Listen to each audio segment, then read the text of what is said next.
Всем привет! У меня возникла такая проблема. Сейчас покажу.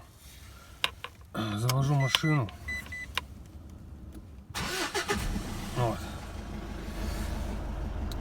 Вот коробка передач. Ручка коробка передач. Выжимаешь сцепление, передачи туго включаются. Вообще, вот. Туго включаются. Но включаются. Вообще, вот сейчас не включается. Сейчас опять включилось. И появился такой шум. Вот можно даже послушать. Вот смотрите. Слышно, да? Из-под низа там в раздатке. Вот. Выжимаю сцепление.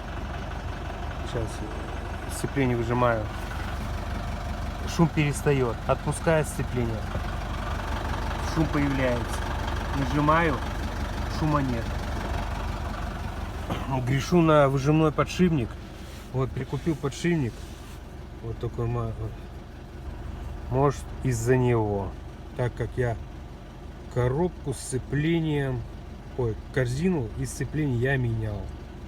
Вот. Посоветовали вот такой подшипник. Марка у него Койо или что-то такое. Не знаю, может, из-за него. Ой, не включается. Оп, включилось. Туго включается. Особенно когда в пробках поездишь, постоишь в пробках.